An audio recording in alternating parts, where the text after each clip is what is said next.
इस तरह का, है ना? ये क्या है? ये क्या है? और इसके ऊपर ये क्या है? ये क्या है इसके ऊपर? ये इसकी कुकड़ है। इसे क्या कहा जाता है? कुकड़। और यह कहाँ मिलता है? रेगिस्तान में। हाँ, तो बच्चों आज मैं इस कहानी के विषय में आपको समझाऊंगी। ठीक है भाई, यहाँ हमारे आसपास ये ऊंट जैसा जानवर और इसकी कमर पीठ के ऊपर इसे कुकड़ कैसे मिला। ठीक है, तो इसके पीछे एक कारण है। एक बार एक मनुष्य ने सभी जानवरों से काम लिया। उसमें से शामिल था कौन?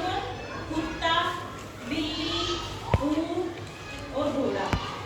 ठीक है, तो मनुष्य ने सभी से काम लिया और उसमें एक शामिल था गधा।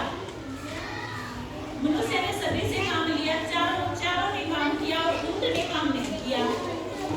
तो जिन्नत आए, ऊपर से जिन्नत प्रकट हुए। उन्होंने पूछा, सभी बच्चे ध्यान से सुनेंगे।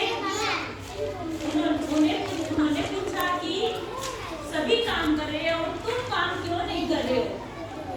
ऊंट ने जवाब दिया, हम। क्या जवाब दिया? हम। ठीक है, तो फिर बच्चों ने कहा, और जानवरों ने कहा भी ये तो कोई काम ही नहीं करता और हम सब काम करते हैं, तो उसे दोबारा कहा जाए। तो फिर जिन्नत ने क्या कहा? ऊंट को दोबारा काम करने के लिए कहा कि तुम भी काम करोगे। तो ऊंट ने फिर वही जवाब दिया, हम। फिर ऊंट ने काम नहीं किया। एक बार फिर पूछने से, बंद कर इसको। एक बार फिर पूछने से बच्चों ने, जानवरों ने फिर शिकायत की। फिर जिन्नत ने एक बार फिर से कहा, तो यही जवाब मिला। आखिर में जिन्नत ने एक फैसला लिया जिसमें यह कहा गया कि तुम आज से काम नहीं करोगे तो तुम्हारे पीठ पर तुमको एक कुकड़ मिलेगा, एक बड़ी सी टोपी के आकार का कुकड़ मिलेगा, जिससे तुम्हें बहुत परेशानी होगी। तो उनको अपनी गलती का एहसास हुआ। उसने कहा, क्षमा करें, क्षमा करें, मुझे ये सजा मत दो। जिन्नत से वह क्षमा याचना करता है। तो जिन्नत ने कहा, कोई बात नहीं,